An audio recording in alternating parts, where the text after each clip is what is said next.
तो एक बार फिर आपका आशुतोष क्लासेस में स्वागत है।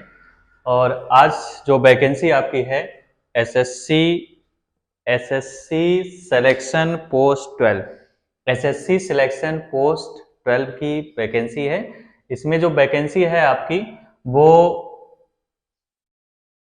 अनारक्षित यानी यूआर जनरल कास्ट के लोगों के लिए 1028 पोस्ट है।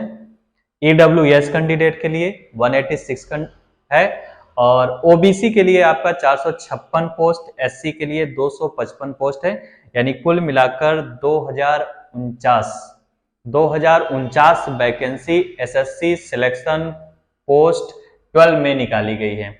और इसका आवेदन जो है वो 26 फरवरी से ही स्टार्ट हो गया है और इसमें इसका लास्ट डेट 18 मार्च तक ये फॉर्म भरा जाएगा। यानी 26 फरवरी से ये फॉर्म स्टार्ट हो गया है और 18 मार्च तक ये फॉर्म भरा जाएगा। और एसएससी अपना कैलेंडर जो है हर वर्ष जारी करता है कि इसको किस महीने में कौन सी वैकेंसी निकालनी है और उसका एग्जाम कब कराना है, ये कैलेंडर में वो पहले ही जारी कर देता है। ठीक, इसमें जो एज बाउंडेशन है वो आपका 18 ईयर्स से लेकर आपका 30 ईयर्स तक, यानी 18 साल से लेकर 30 साल तक के कैंडिडेट इसमें जो होंगे वो फॉर्म को फिल कर सकते हैं। इसका क्वालिफिकेशन जो होता है वो आपका मैट्रिक लेवल से यानी 10th क्वालिफाई है तब भी आप इस फॉर्म को भर सकते हैं, 12th क्वालिफाई है तब भी इस फॉर्म को भर सकते हैं। इसके साथ साथ अगर आप ग्रेजुएशन किए हैं यानी ग्रेजुएट हैं, बैचलर डिग्री है, बीए, बीएससी, बीकॉम, आपका कोई भी बैचलर डिग्री आपके पास है तो भी आप इस फॉर्म को फिल कर सकते हैं। एसएससी सिलेक्शन पोस्ट में क्या है कि इसमें जो वैकेंसी आती है तो इसमें ये नहीं दिखाया गया कि हाई स्कूल से इतनी वैकेंसी है या इंटर से इतनी वैकेंसी है। वो पूरा अपना जारी कर दिया है कि 2049 वैकेंसी है इसमें। और इसमें तीनों ग्रेड के लिए यानी हाई स्कूल, इंटर, बीए के लिए अलग अलग पोस्ट है। और इसमें क्या है, अभी तक आपका यूपी ट्रिपल एससी जो है ओटीआर लागू कर दिया था कि आप जो है ओटीआर अगर आप भरे हैं तो फॉर्म भरने में थोड़ा आसानी होता है। और इसी तरह एसएससी सिलेक्शन पोस्ट की वैकेंसी के लिए अगर आपने ओटीआर कर दिया है, ठीक, वन टाइम रजिस्ट्रेशन, ओटीआर मतलब वन टाइम रजिस्ट्रेशन, यानी एसएससी के लिए अगर आपने एक बार रजिस्ट्रेशन कर दिया है तो उस ओटीआर नंबर से आप अपना फॉर्म फिल कर सकते हैं। सारा डिटेल्स आपका उसमें फीड हो जाता है, केवल आपको फोटो चेंज करना रहता है और सिग्नेचर चेंज करना रहता है। तो इसमें भी अगर आपने ओटीआर नहीं किया है तो सबसे पहले आप ओटीआर कर लीजिए ताकि आगे के एसएससी के जो भी फॉर्म आते हैं आप केवल ओटीआर नंबर से ही फॉर्म को फिल कर सकते हैं। ठीक, और एक चीज और ध्यान देंगे, एसएससी में ज्यादातर बच्चों की गलती होती है कि एसएससी का फॉर्म जब भी भरिए, करेक्शन का भी डेट दिया है इसमें, मार्च में करेक्शन आपका चलेगा इसमें, ठीक, यानी 22 और 24 मार्च तक आपका करेक्शन चलेगा। अगर आपने कुछ मिस्टेक किया है तो वहां पर आप करेक्शन को सुधार सकते, करेक्शन करके मतलब अपना जो भी गलती है उसको हम सुधार सकते हैं। लेकिन ये ध्यान रहिए आधार नंबर में वो कभी सुधार नहीं देता है। Aadhaar number, mobile number, email ID, तीन चीजों में करेक्शन नहीं कराता है। अगर आपके और कोई चीज गलत हो गया है तो आप उसे करेक्शन कर सकते हैं।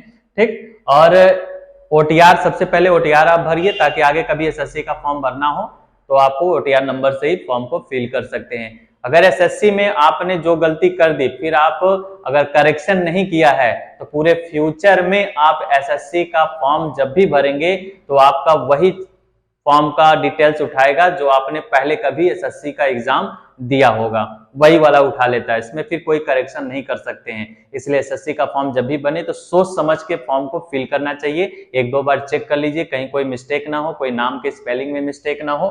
ठीक, इतनी चीजों को आपको ध्यान देना है। और इसमें जो सेंटर है, सेंटर आपके चॉइस का रहेगा। सेंटर में भी आपका क्या है कि सेंटर आप अपनी मर्जी से, उसमें जो डिस्ट्रिक्ट वाइज दिखा रहा है, बिहार से हैं कि यूपी से हैं या अदर स्टेट से हैं, ठीक, जिस स्टेट से आप भरना चाहते हैं वहां का जिला आपको दिखाएगा कि किस जिला के लिए आप सेंटर चूज करना चाहते हैं, कानपुर, लखनऊ, गोरखपुर, जो भी आप चॉइस करना चाहते हैं उसमें दे देगा। तो आपको सेंटर चॉइस का भी मौका मिल रहा है तो आप सेंटर चॉइस कर सकते हैं। कम से कम 3 सेंटर चूज करना रहता है उसमें से।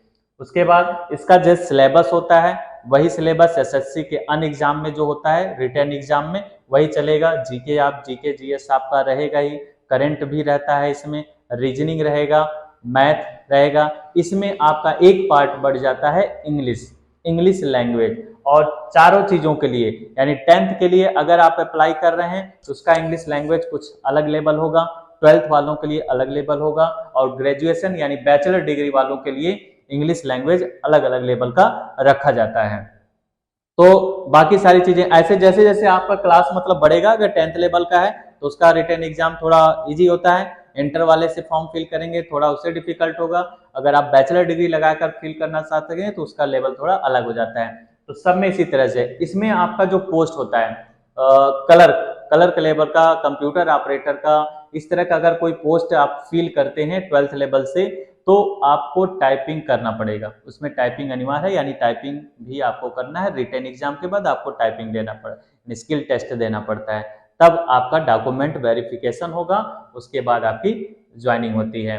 तो डॉक्यूमेंट वेरिफिकेशन के लिए भी आप ध्यान रखिए किस कॉस्ट के लिए अप्लाई कर रहे हैं, आपके पास जाति निवास जो भी बनवाते हैं तो उसको भी ध्यान देंगे। वो डॉक्यूमेंट वेरिफिकेशन में उसकी डिमांड होती है कि ये डॉक्यूमेंट अगर आपने लगाया है तो उसको आप दिखाइए।